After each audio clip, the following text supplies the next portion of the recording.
Hello, my YouTubers that are interested in the subject that I'm talking on with the Bigfoot, or anybody else who wants to just check in and see what I happen to be saying about it and such these days. But I have a point to make. I've been trying to figure out how to make it as kind of where I can bring it across as serious as I possibly can. You know, where people, to a spot I wouldn't take it, okay? In my own, nothing would push me to be able to say this except something like this. So if I could convince my ex to believe me, what's going on, what I'm claiming is going on with this expansion. I'm talking about there's an unknown thing going on here that I think probably most humans in the world don't even realize going on. At least in my city area here, they're totally just covering area.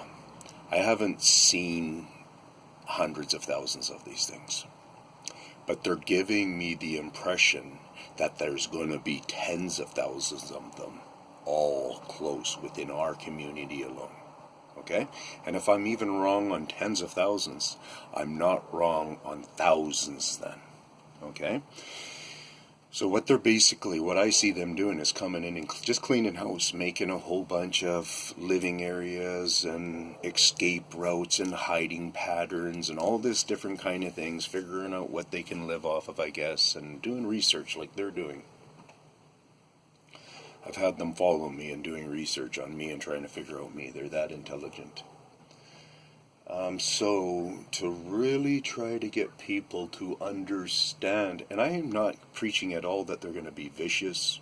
Well, you go with the vocal one that went on me and stuff, there's going to be attitude there for sure. There's obviously huge attitude with what they were going at me with that night there.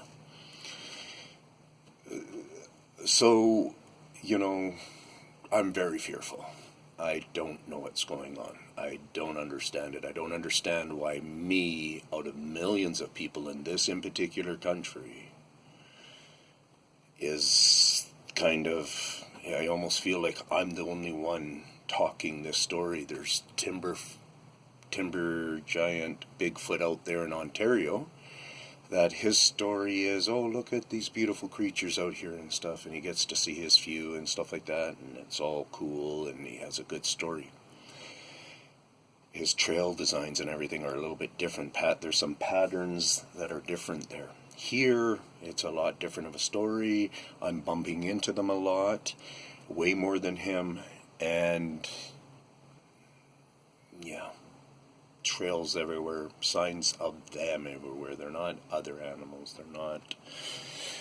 If you guys don't hear the roar and stuff, then get a different set of headphones on. Anyways, back to just wanting to let you guys know that what I would like to be able to do is, if my ex could believe what I'm saying, I'd like to be able to go out and research an area where I feel there's the least amount of showing them. Like I would go into Vancouver.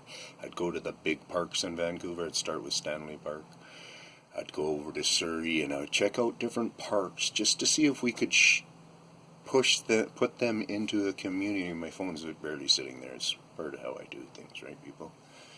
It's sitting on the edge. Anyways, I would just be looking for the absolute safest area in this area, or else I would be going with that thing. Like I even said to my son, whether I'm kind of joking and I'm kind of serious, I said, tell your papa to buy a piece of property out in Hawaii, so they have somewhere to go that these things might have not have been able to swim to, or been dropped off, or it sounds like a way different story. It would be there anyway. So if you think about it, values of property and all that kind of stuff can be affected here.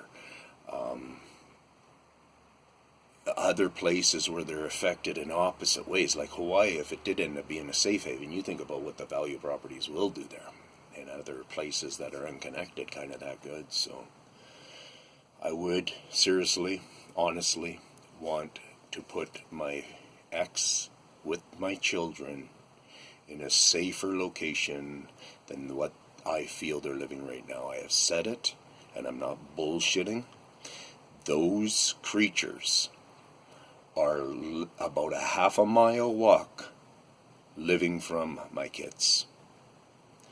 I've stated it before. I believe that they know to be able to who I am, that I'm a little bit different than other people, as in I've been watching them, and they recognize and know that that's me, probably down to recognizing my truck.